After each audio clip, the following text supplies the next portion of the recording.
Hey everybody, welcome back. It's John with azWHOLEistic in the CBD studio and dispensary. It is Wednesday night and we're going to do another streaming episode for you. Hope you enjoy. Last week we went into detail, or 2 weeks ago went into detail on CBD for sleep, how the hormone melatonin works in the body, as well as some detail on sleep cycles. So check it out if you haven't already done so. Now this week we're going to go over inhalation of cannabinoids. Pretty busy topic. Right now we're getting a lot of hits on the website. People are constantly searching for different vape products. So we're going to show you some screenshots of the biology of inhalation and why when you inhale this molecule, it's absorbed by the lungs very rapidly and enters the brain. We're going to show you how that happens. Then we're going to go into detail on several products and how they operate. Now our clients are always asking about drug interactions, so let's begin there. The way that cannabinoids are administered has a major impact on negative drug interactions. Now we're learning more about this as time goes on, so we want to try to share this with you as we learn it.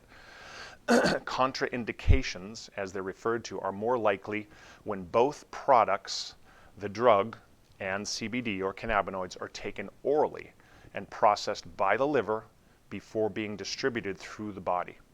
Now, we've been telling people that if you are on a prescription medication of any kind, definitely leave at least 2-hour window between the time that you take your medication and the time that you consume your cannabinoids, or your CBD in this case. So 2 hours at least. And cannabinoids are absorbed more. Now, this is new science. We just got some information we researched this past week. Apparently, cannabinoids are more absorbed if ingested on a full stomach.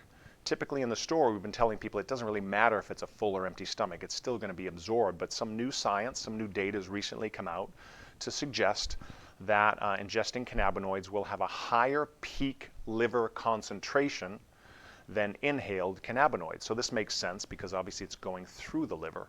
And when we inhale, we're bypassing that blood-brain barrier. Okay? So ingested cannabinoids may have more of a potent drug interaction. Now, we've seen very few contraindications in the last 3 years of selling CBD, but for this reason, some people opt to inhale their CBD versus ingest it. And so that's the topic for tonight. So let's get into that real quick here. So just as with nicotine products, okay, the ingredients or the materials that you're inhaling need to be pure and free from contaminants. Now, the vape industry has been promoting nicotine vape products since 2009 or so. And finally, the long-term studies are beginning to make headlines. There was a few studies that have come out recently talking about how dangerous vaping is. Now, chemicals obviously are not healthy to inhale, period. But many of these liquid vape products containing a variety of different chemicals, and some of them are relatively dangerous. But now there's some other popular vape products that are 100% organic, like a company that I used to recommend called Vape Organics. Very popular company out of California, and their nicotine products are 100% organic. Personally, I think the danger is with the chemicals, obviously, and the users of these products are pulling on these devices so much that they're literally overloading their lungs with vapor. And even vegetable glycerin, which is a natural product, gets real sticky in the lungs when vaporized and just can clog up the lungs. So a lot of us have seen people with these big mods or larger than this, and they're just pulling on them and blowing wafts of clouds. And I think most of us realize that's probably not very good for you. So ultimately, let's get back to CBD and show you biologically how the molecule works from an inhalation perspective. So the first thing we want to talk about is the atomizer. Lonnie, if you would please put the picture of the atomizer up there. So very common vape device, little battery, okay, because you need 3 things to vaporize a liquid. Remember, there's no decarboxylation going on here. There's no burning, there's no flame of any kind. This is a liquid that is contained in a little cartridge. And inside the atomizer, Lonnie just put a picture of an atomizer up, there is a tiny little coil in there. And then with the battery, when you press the button, the battery will send energy to the coil, and with oxygen, it will vaporize the liquid. So we're taking a liquid that we otherwise would put in our body and we're vaporizing it so we can get it into the lungs where it can be absorbed very rapidly. Okay? So 3 things are necessary. Power from a battery, the liquid, of course, and oxygen from our breath. So that's how we nebulize or vaporize. Now, I'm going to have Lonnie put up another image. And this we're going to take a second just to describe. When we inhale CBD and it's absorbed from the lungs very rapidly into the brain, we want to show you how it gets there. And in the detail of today's video, down below in the details section, you're going to find a link to a really good video that was done by a college student who was getting her master's, and she put together a diagram of exactly the visual of how your body absorbs cannabinoids. It's really good, so check that out. But in any event, here's a picture of the brain, and we're looking at different sections of the brain, and what we're doing is we're disappearing. Lonnie can go to section 2. We're kind of disappearing part of the brain till we get down to the medulla here.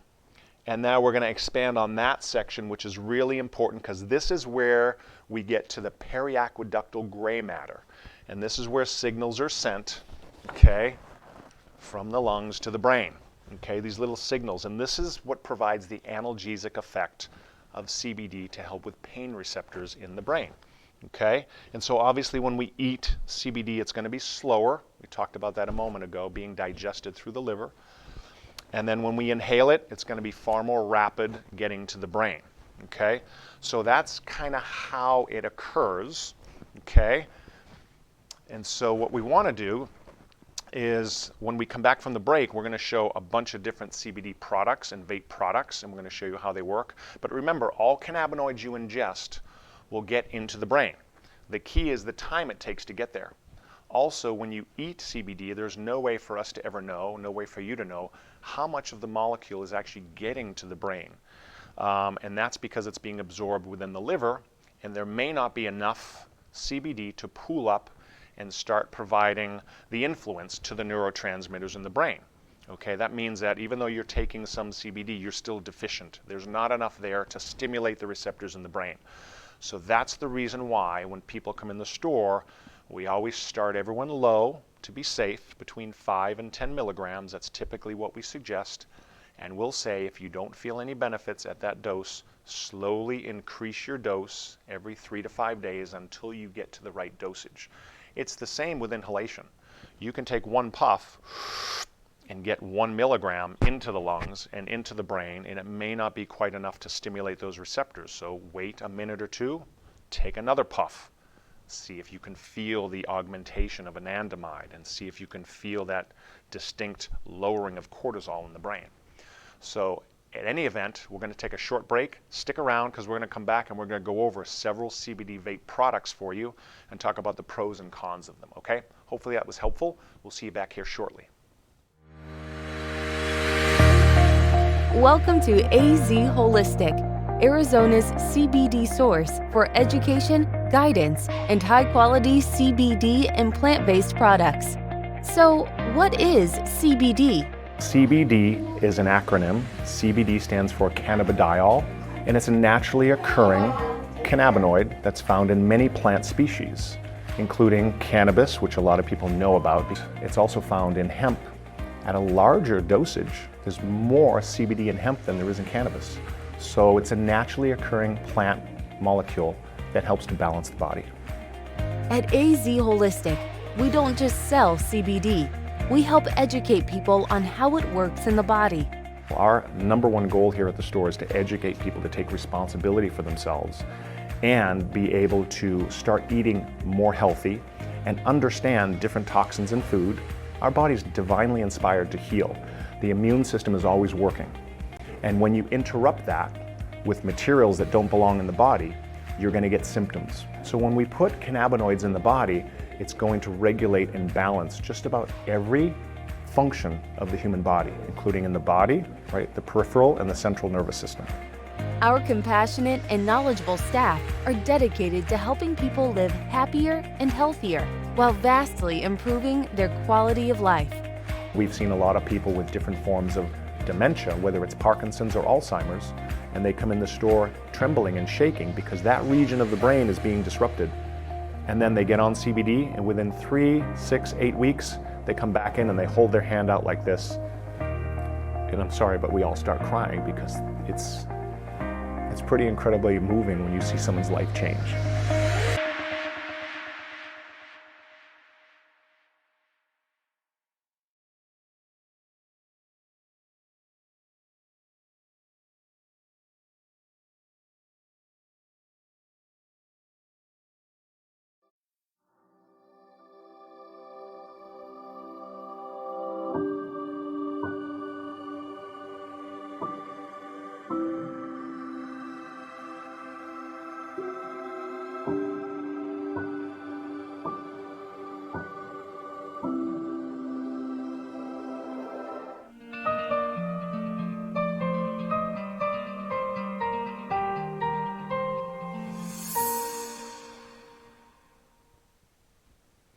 Hey everybody, John here, back with azWHOLEistic. I'm going to finish up the second half of our stream regarding inhalation products and the benefits of inhaling CBD and cannabinoids into the brain. All right, so prior to the quick break there, we talked about a lot of these vapors that are vaping nicotine. A lot of these individuals will come into the store and say, do you have any CBD for my vape device? And we say, yes, you can buy some CBD. Typically that's going to be suspended in a vegetable glycerin, because vegetable glycerin is very benign, it's natural, and you can contain the CBD within the vegetable glycerin. No nicotine, of course, because we don't recommend nicotine as a stimulant to the brain. So all these people that are vaping nicotine saying it's relaxing me, I need to relieve my stress, nothing could be further from the truth. Nicotine is a stimulant to the brain, and it really messes up our genes, and it's just not healthy. We've got some links on the website to talk to you a little bit more detail about that. But these mods that are very common nowadays, when you put CBD in the mod, a lot of people will come in and say, I'm not feeling it. How come I'm not feeling it? I'm taking 1,000 milligrams and I'm not feeling it. Well, number one, most of these individuals have their wattage set way too high.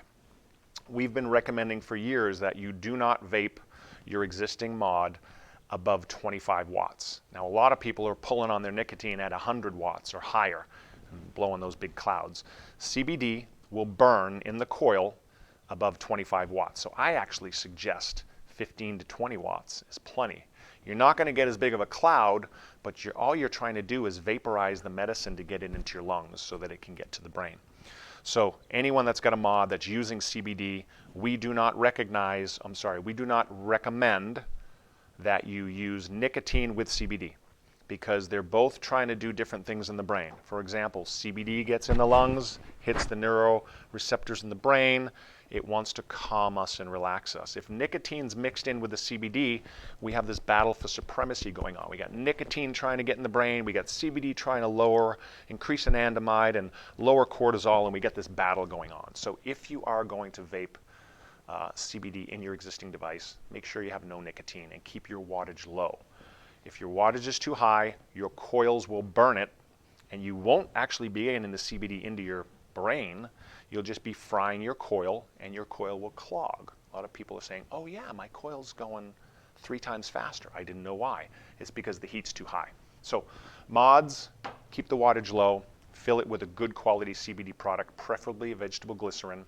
Some people vape MCT oil with their CBD, but MCT at a high wattage can also be dangerous to the lungs. There's something called lipid pneumonia that can occur in some people if they're vaping an MCT product at too high of a wattage. So be cognizant of that as well. Okay, so now let's talk about the most common CBD pens. Disposable pens. These things are very simple. They're preloaded with CBD. Some of them have 100 milligrams, some will have 250, and literally it's just all self-contained, and you just pull on it. Hold it for 3 seconds. Exhale. Always leave enough extra breath in your lungs so when you pull on it, you have enough extra breath to pull in and get it into the lungs. If you're pulling on your pen and you're just blowing it out, you're not getting the CBD into your lungs, therefore you're not getting any benefit. You're wasting your money and you're wasting your CBD. So make sure you leave room to inhale it nice and deep, hold it there for 3 seconds, and then exhale. See how you feel after a minute or two. If you don't feel any augmentation whatsoever in the head, and we talk to people all day long, we've been doing this a long time, some people say, my temples feel pressure. Other people say the top of my head tingles. Other people say my neck feels warm or my ears. Some people literally feel it in their shoulders. They just relax. There should be some type of augmentation, some type of a thing you can put your finger on. If you pull on it and you feel nothing, wait a few minutes, pull on it again, try to determine how many milligrams you need to stimulate the neurotransmitters, okay? So that's a disposable pen. When they're done, you throw them away. They're simple to use. I'm not a fan of putting things in the trash because we've got a trash issue in America, but they're very convenient to use, okay? So that's a disposable pen. Distillate. This is a new product, and this is also a disposable pen. We're selling more distillate now than anything. So distillate is just CBD extracted in a different way, so it holds in the natural terpenes as well as the other cannabinoids. When you extract CBD through a CO2 process, you're stripping away everything except the CBD. And CBD is very good for anxiety and pain, but when you have a multi-spectrum distillate, this product has more modulatory benefits. So this is a self-contained pen, much like this one we just showed you, okay? That's the first one we showed you. The second one, you can actually see the material so you know if you're getting empty, okay? And same deal. 3 seconds. Exhale. Top of my head's tingling. That's what happens to me. I literally can feel it. So disposable pens, very convenient.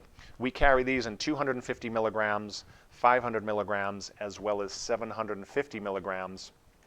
And our 750 milligram is a little pod. It's this little black unit.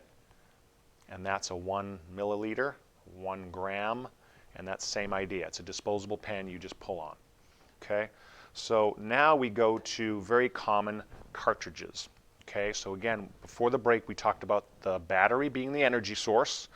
The atomizer is what vaporizes, and with oxygen you're going to vaporize. So these devices, typically the cartridge is what you're purchasing, and the battery is required. The battery does need to be charged, and these batteries are fickle for some people, some new CBD users, older people that come in who haven't been vaping at all. You want to make sure that you press this button 1, 2, 3, 4, 5 in unison to turn it on, and 1, 2, 3, 4, 5 in unison to turn it off. Okay? Some of these batteries have 3 settings. When you turn it on, 1, 2, 3, 4, 5 turns it on, and then to turn it from low, you saw the green light. 1, 2, 3 changes it to blue, and then 1, 2, 3 is going to change it to red. Low, medium, and high heat. Why, do you ask? We need to have different settings. Well, for many people who are vaporizing their THC, some THC cartridges have what's called live resin in them. It's a different type of produced cannabinoid, and live resin typically requires a little bit higher heat to nebulize it. Okay, so that's the only reason for that. All right, so we talked about mods, we talked about disposable devices, and then we talked about the cartridges that go on the battery. That's pretty much it. We also have the nasal inhalers, which people absolutely love for allergies. It's just like a little Vicks inhaler. Just put it in your nose, take a nice pull on it. There's really no vapor. This is literally just the CBD is soaked on a little sponge in there, and then literally just getting it pulled into the nasal cavity. Very quick relief for any type of allergy during the allergy seasons. So hopefully that helped you guys understand a little bit more about vaping or nebulizing CBD. And if you have any questions, feel free to comment, share it, and if you have any specific questions, feel free to reach out to us. We're happy to answer. Lonnie's giving me a little signal. All right, so we did have a question from Facebook, John. Determining your dose with CBD oil is really easy. You know, you have the tincture bottle with the dropper. Correct. How do you determine your dosage with an inhaler? Excellent question. That's a really good question. I'm glad that whoever asked it, because it's similar but different, okay? As I said a few moments ago, when you're inhaling your CBD, take a pull on it. So let's say you have a 250 milligram cartridge, and it does about 200, 250 puffs. It's going to be about 1 milligram per puff. Now a puff can be 2 seconds, or a puff could be 6 seconds. So obviously you're going to administer more CBD on a 6-second puff than you are on a 3-second puff, right? Caution. We don't typically recommend people take long drags because that atomizer we talked about will heat up and it'll start to burn your medicine. So short 3-second puffs, take a 3-second pull on it, hold it in, exhale, give yourself a couple of minutes. See if you feel any augmentation. Do you feel any relief? Do you feel pressure in the temples? Do you feel anything going on behind the eyes or the ears or the throat? I've had people come in the store and try a product, a pen, pull on it and say, I'm getting chills down the back of my neck. That's a sign that you're getting a change in your brain. So I typically look for the change. That's the signal to let you know that you've got cannabinoids up there and they're starting to stimulate the receptors. Because you can get CBD up there, but the goal is to stimulate the receptors so you can get that anti-anxiety adjustment from the 5-HT1 alpha receptor in the brain that controls serotonin, and that's what brings on the anti-anxiety feeling. So take a pull, give it a minute or two, you don't feel anything, take another pull. If you don't feel it, if you have to take 5 or 6 pulls on your pen to feel it, now you need to bump up to 500 milligrams. Double the dose, then maybe 1 or 2 puffs will do it. So that's how we typically start people. They suggest we start with 250 milligrams, and if you need to go up to 500 or 750, you can. But again, in our store, we never upsell. We want the people to pay as little as possible to get the most relief. So that was a good question. Thank you for that. Okay, and one more. Somebody asked, one of the devices you used had a button on it. Do all the inhalers require charging? Excellent. I missed that, so thank you for bringing that up. Excellent. So this particular one that has a button on it, okay, is from Candy Pen. We like Candy Pen as a brand because they have a warranty, and that's wonderful. I mean, most of these things are made in China, if not all of them, and sometimes you get faulty devices, and Candy Pen stands behind their brand, so we like them. So many of these batteries do not even have the button. They're just a vacuum. So you put the cartridge on, you don't even have to press a button, you literally just, and it'll actually ignite or atomize the medicine simply with the vacuum activated. So those pens here in our store are 20 bucks, and then the buttons with the 3 settings are 30. So good question. Thank you for sharing that. A lot of people prefer the vacuum activated because they don't have to press any buttons. Another benefit to the vacuum is if you press this button, okay, and you're not pulling on it, if I just sit here and hold this button down, the atomizer will turn on and it'll just fry the CBD. It'll sit there and just fry it. And then it'll get real dark and black and become tar, and it literally cooks it. So a lot of people don't like to mess with the button because they don't want to jack up the atomizer or burn their medicine. So vacuum activated seems to be more common for most people for CBD. But again, if you're doing live resin, typically takes a little bit more heat to run that. Okay? So excellent question, guys. Appreciate it. So I see you have a Ruby pen there. Are we still carrying that? And Good is that question. on the site? So we do have Ruby pens, okay? These guys have a little pod, and the pod has to be filled with a CBD. I'm not a fan of it because they're messy. You got to take the dropper, you got to take the little grommet out, you have to take the dropper and put it in there, and you typically get a little bit of oil spilling down there, and it gets all over your hands, and just a little bit of oil, VG. It's like it's all over you. You don't even know where it's coming from. So I'm not a fan of these guys just because of the mess associated, but you can buy extra pods, and you can have 2 or 3 different pods with different flavors in them. And you can pop in your vanilla pod for the day and go use your CBD vanilla, and then the next day you feel like cinnamon. Pop in your cinnamon pod. So there's some benefits to the flexibility of the Rubies, also made by Candy Pen. But to me, they're just a little bit messy. All right, guys, thanks so much for joining us. Any other questions, feel free to email us, and we look forward to seeing you next month, where we're going to have a really interesting show. We're going to have a special guest, and we'll be talking about why you don't want to purchase your CBD in certain places. Certain places have questionable content. We'll see you then.